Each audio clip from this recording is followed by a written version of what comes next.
la découverte qui change tout. L'agitation régnait dans la classe d'art plastique ce matin-là. Le professeur, les sourcils froncés, fouillait nerveusement son bureau. Il ouvrit son cartable, chercha dans ses poches, puis releva la tête d'un air inquiet. Ma montre, elle a disparu. Un silence pesant s'installa dans la salle. Les élèves se regardèrent surpris. Ce n'était pas une simple montre, c'était une montre en or. Mais sa valeur sentimentale dépassait de loin son prix. À l'intérieur du cadran, on pouvait voir le portrait de son frère disparu, soigneusement inséré sous le verre protecteur. Son frère s'était noyé lors du naufrage d'un bateau de voyageurs sur le Nil, et cette montre était son dernier souvenir de lui. Elle lui avait été offerte par ce frère bien-aimé le jour de son retour du pèlerinage à la Mecque.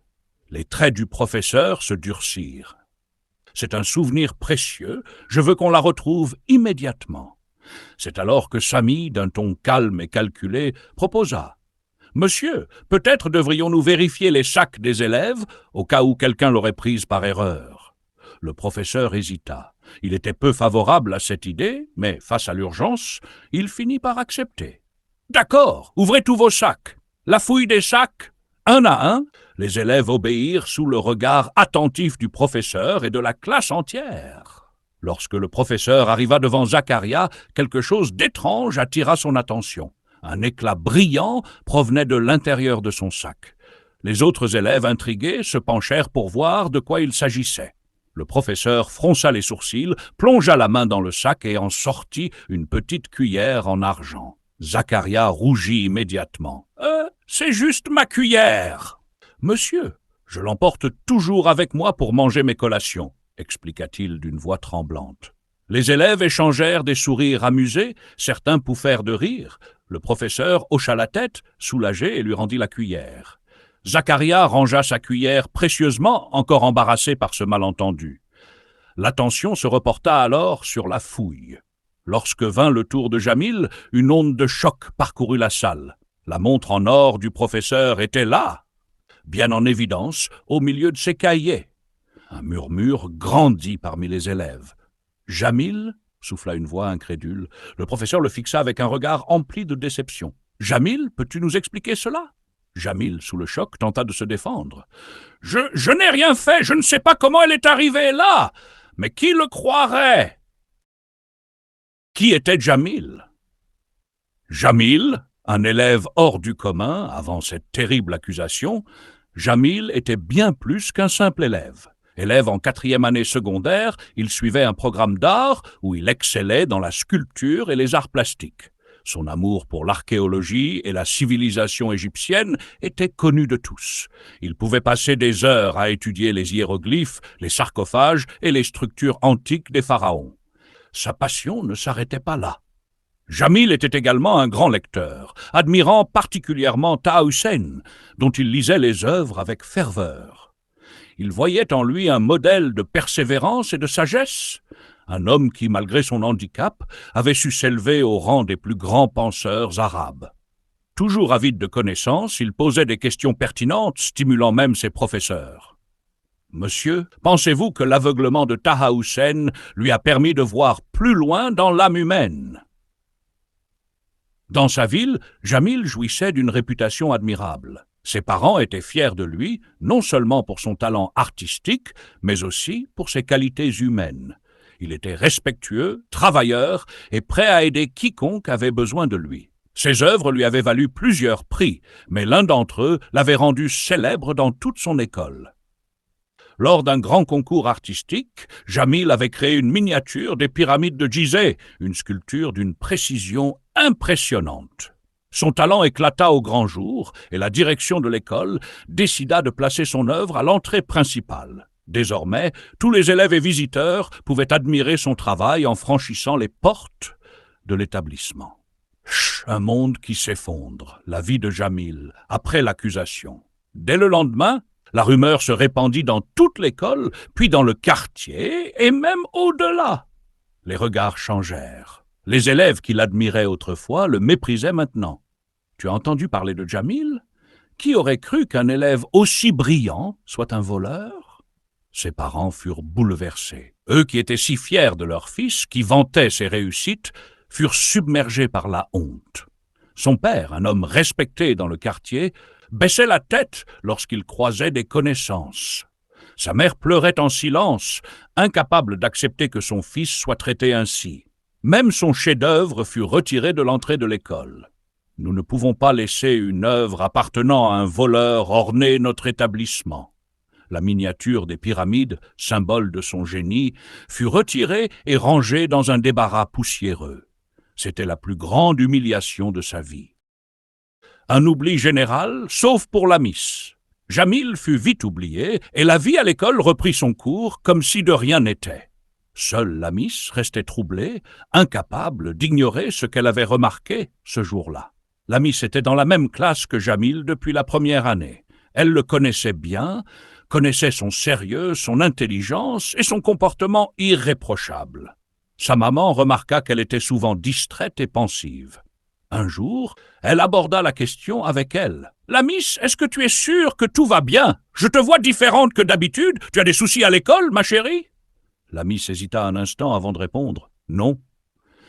C'est juste que je pense à Jamil. » Sa mère soupira. « Écoute, ma fille, on ne souhaite le malheur à personne, mais il a payé pour son acte ignoble. J'espère que ça lui servira de leçon. » La miss secoua la tête. Son regard inquiet. « Mais maman, pourquoi un élève si brillant tomberait-il si bas? »« Que veux-tu dire » demanda sa mère, intriguée. « Je doute de sa culpabilité, connaissant la grandeur de son caractère. En plus, il y a des choses qui me laissent perplexe. » Sa mère l'encouragea. « Explique-moi. » La miss s'inspira profondément avant de révéler son secret. Le jour de l'incident, quand la cloche a sonné pour la pause, je suis passé à la salle de bain avant d'aller dans la cour. J'ai aperçu 2 élèves de ma classe sortir de la salle de l'atelier d'art plastique. Je n'ai pas vu leur visage, mais... Elle marqua une pause, l'air préoccupé. « Mais quoi ?» l'encouragea sa mère. « Je peux reconnaître Samy à son manteau. Il portait toujours ce manteau bleu et rouge, et la façon dont il marchait, c'était lui, j'en suis presque sûr. » Sa mère fronça les sourcils. « Mais pourquoi n'as-tu rien dit aussitôt? Je ne voulais pas me mêler de cette histoire, mais depuis ça me tourmente, et si Jamil était innocent ?» Sa mère posa une main rassurante sur son épaule. « Si ton instinct te dit que Jamil a été piégé, alors il faut faire quelque chose. » La miss décida alors d'agir, mais avec ruse. Le piège de la miss. La miss commença à parler de Jamil dans sa classe, affichant une attitude méprisante. « Vous savez quoi? J'ai toujours trouvé que Jamil était arrogant. Il faisait son intéressant, comme s'il était au-dessus de nous tous. » Elle voulait sonder les réactions des élèves. La plupart restèrent indifférents, certains désapprouvèrent même ses propos. Mais Samy et Fadi, eux, s'enthousiasmèrent. Après quelques jours, voyant que leur amitié avec la miss s'était renforcée, ils lâchèrent leur secret. La miss, feignant l'admiration, déclara « Vous avez eu de la chance que la montre se soit retrouvée dans son sac, ça a été parfait. » Samy, incapable de contenir sa fierté, se vanta. « Ce n'est pas de la chance, c'est moi qui ai tout manigancé. On a mis des semaines à préparer ça. » Et quand on a vu que le prof enlevait toujours sa montre pendant le cours de sculpture, on a su que c'était notre moment. Fadi, trop sûr de lui, ajouta « C'était du grand art. On a volé la montre et hop, directement dans son sac. » Il n'a rien vu venir.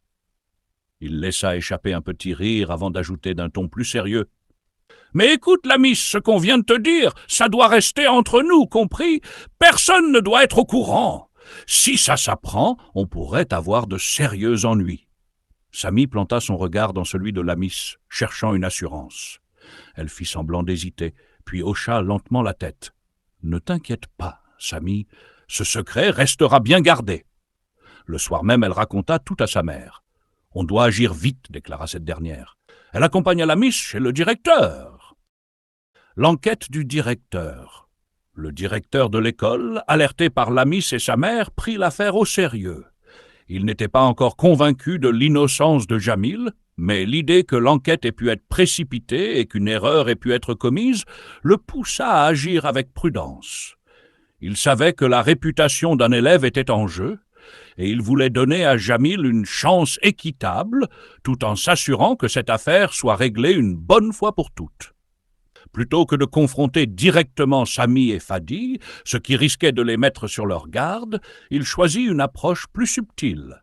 Il se rendit auprès du professeur d'art plastique et lui fit part de ses réflexions. Pour éviter toute injustice, nous devons examiner cette affaire sous un autre angle. J'aimerais que chaque élève de la classe témoigne individuellement sous prétexte d'un suivi administratif. Cela nous permettra d'avoir une vue d'ensemble et de vérifier si certaines incohérences émergent. Le professeur acquiesça, comprenant la nécessité d'un tel processus. Dès le lendemain, les élèves furent convoqués un à un. Samy et Fadi, bien sûr, furent parmi eux. Lorsque Samy entra, le directeur l'observa un instant avant de déclarer calmement. « Tu sais, Samy, certaines choses ne collent pas tout à fait dans cette affaire. J'ai déjà entendu plusieurs versions, et il semblerait que des éléments nouveaux émergent. » Samy fronça les sourcils, essayant de rester impassible. « Quels éléments » demanda-t-il d'un ton nerveux. Le directeur hocha la tête avec un air pensif. « Fadi a mentionné quelque chose d'intéressant. Mais avant que je ne t'en parle, j'aimerais entendre ta version complète. Peux-tu me raconter en détail ce que tu as vu ce jour-là » Samy, pris de court, se tortilla sur sa chaise. « Eh bien, je n'ai rien vu de spécial. » Juste que Jamil avait la montre dans son sac. Le directeur, feignant la réflexion, poursuivit. « C'est étrange, parce que Fadi a dit autre chose. » Samy tressaillit, la panique commençant à poindre sur son visage. « Quoi? Qu'est-ce qu'il a dit ?» Le directeur haussa les épaules. « Tu le sais sûrement mieux que moi. Il m'a donné des détails très précis. Si tu es innocent, il serait peut-être préférable que tu me dises tout maintenant. » Le piège fonctionna.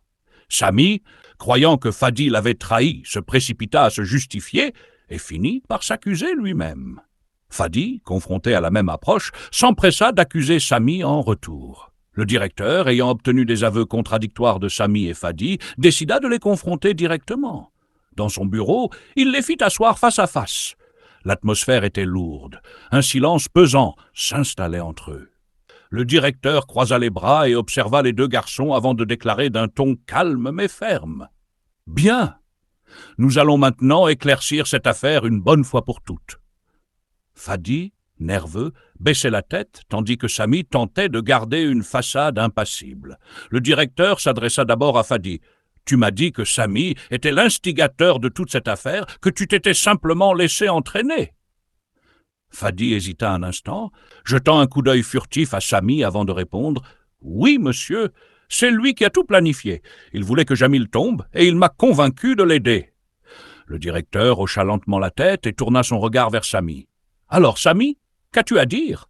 Samy serra les poings, jetant un regard noir à Fadi avant de lâcher d'une voix froide. « Je ne regrette rien. » Le directeur haussa un sourcil. « Tu ne regrettes rien ?» Samy inspira profondément, puis, d'une voix amère, il s'expliqua.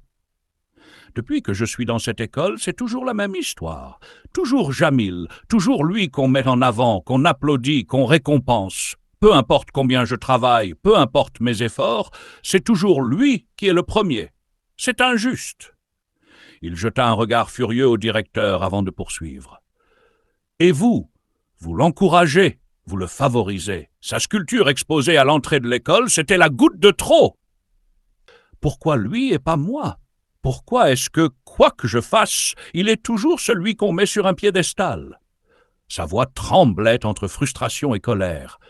J'en avais assez de voir cette injustice. Alors oui, j'ai voulu faire justice moi-même. J'ai voulu lui donner une leçon, lui montrer qu'il n'était pas au-dessus des autres, qu'il pouvait tomber lui aussi. Le directeur le fixa un instant avant de poser calmement sa question. « Et tu as pensé un seul instant aux conséquences, à ce que tu lui as fait subir ?» Samy détourna le regard, mais il n'ajouta rien. Le directeur soupira avant de conclure. « Samy, la justice n'est pas quelque chose que l'on prend entre ses mains selon ses propres frustrations. Ce que tu as fait n'était pas de la justice, c'est une injustice encore plus grande, une vengeance motivée par la jalousie et l'orgueil. » Il se tourna vers Fadi. « Et toi, pourquoi l'as-tu suivi ?» Fadi, honteux, baissa la tête. « Je ne sais pas. J'ai juste suivi Samy. Il m'a convaincu que Jamil méritait d'être humilié. Mais maintenant, je réalise que c'était une erreur. Une énorme erreur. » Le directeur hocha la tête, son regard sévère se posant sur les deux élèves. « Ce que vous avez fait est grave. Vous avez détruit la réputation d'un camarade par pure rancune et aveuglement.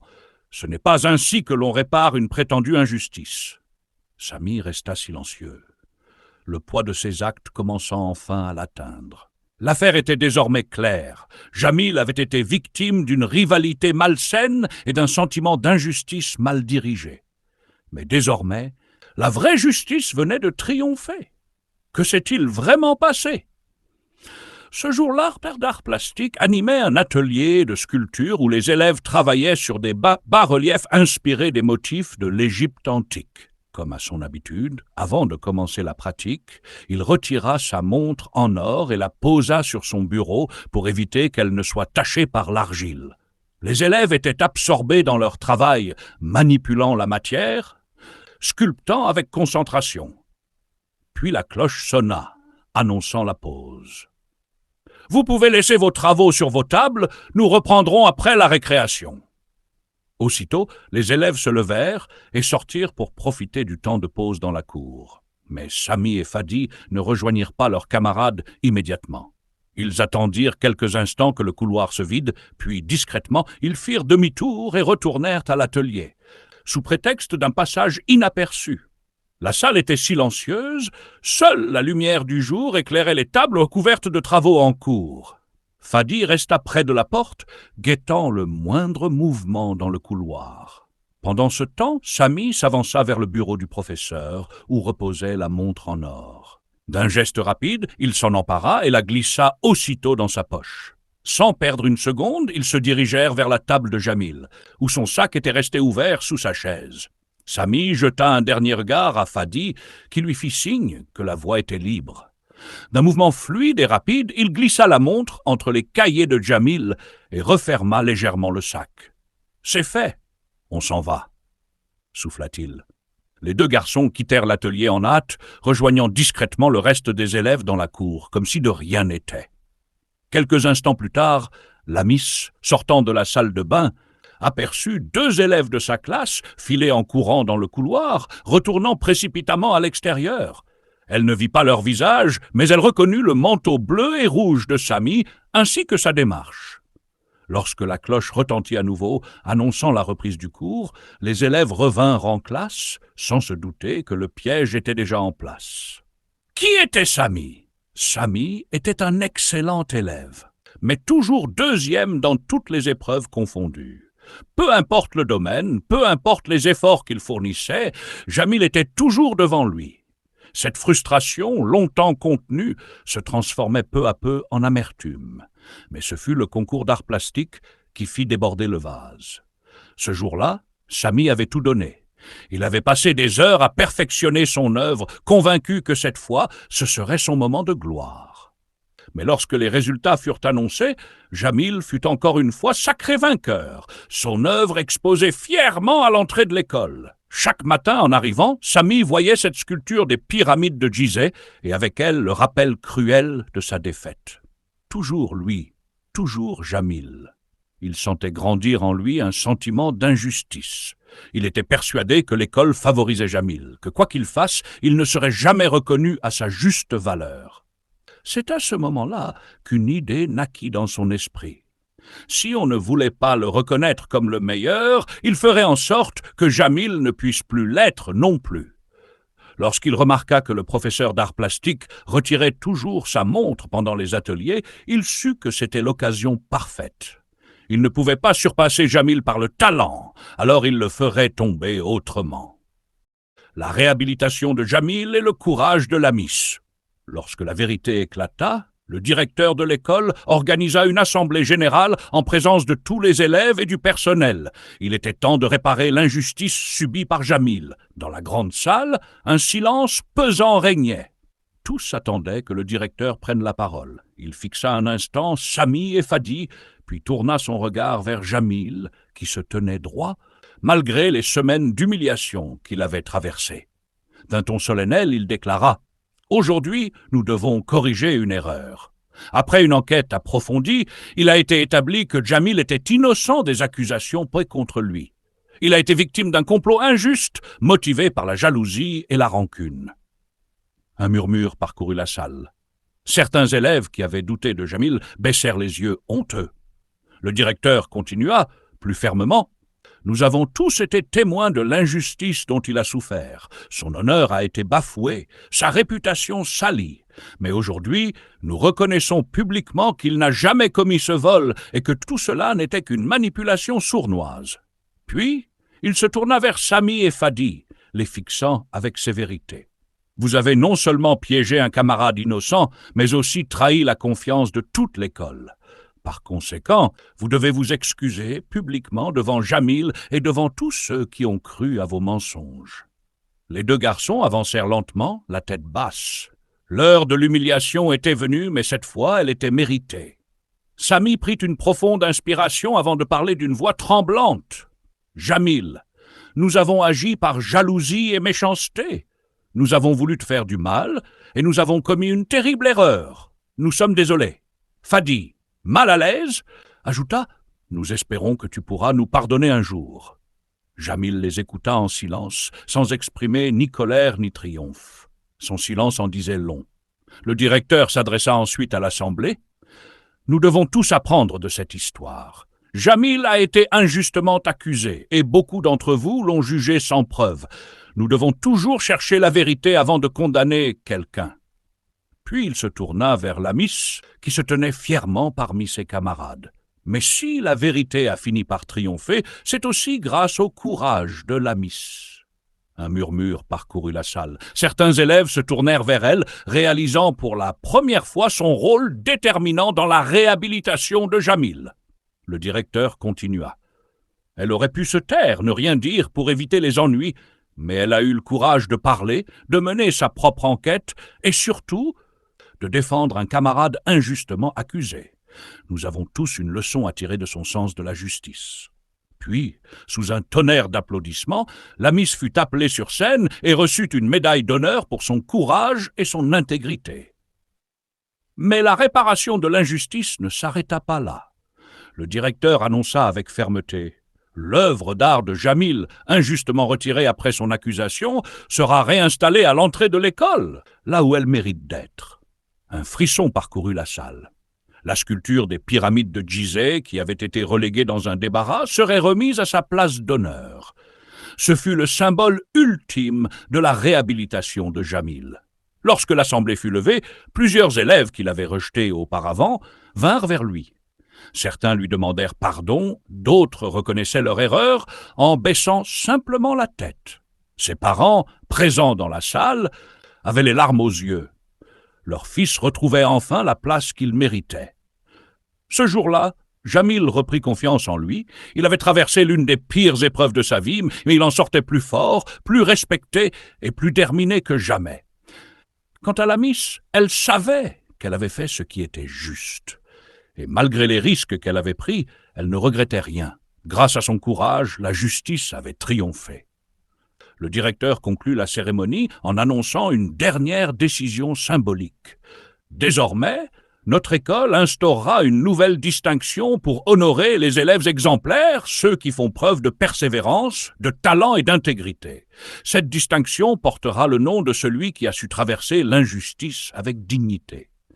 Il brandit alors un certificat portant l'inscription « Attestation Jamil », qui serait désormais décerné aux élèves pour leur persévérance, leur excellence et leur bonne conduite. Un tonnerre d'applaudissements retentit. Jamil, touché par cet hommage, comprit que son nom resterait gravé dans l'histoire de l'école, non pas comme une victime, mais comme un symbole de justice et de résilience.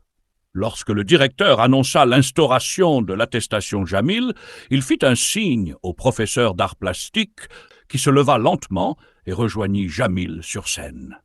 L'instant était chargé d'émotion. Ce même professeur, qui avait autrefois douté de lui et conduit à sa punition, tenait maintenant entre ses mains un certificat en son honneur. Face à Jamil, il prit la parole, sa voix empreinte de sincérité. « Jamil, je tiens à te présenter mes excuses les plus sincères. J'ai cru en des preuves fabriquées sans te donner la chance de te défendre. Aujourd'hui, c'est avec une immense fierté que je te remets cette attestation qui portera désormais ton nom en reconnaissance de ta persévérance et de ton intégrité. » Jamil, les mains tremblantes d'émotion, accepta l'attestation sous un tonnerre d'applaudissements. Ce jour-là, il reçut bien plus qu'un simple certificat. Il retrouva son honneur et sa place méritée au sein de l'école. La morale de l'histoire. La jalousie est un poison silencieux qui ronge l'âme et pousse à des actions irréfléchies. Elle aveugle, transforme l'admiration en rancune et mène souvent à l'injustice. Au lieu de se concentrer sur son propre progrès, le jaloux cherche à détruire celui qui l'envie, croyant ainsi se grandir. Mais en réalité, la jalousie ne fait que nuire à celui qui l'éprouve. Elle engendre de la frustration, de la colère et, comme dans l'histoire de Samy, peut pousser à commettre des actes regrettables aux conséquences graves. Plutôt que de jalouser les autres, il vaut mieux s'inspirer de leur succès et travailler sur soi-même. La réussite ne s'obtient pas en abaissant les autres, mais en se surpassant avec honnêteté et persévérance.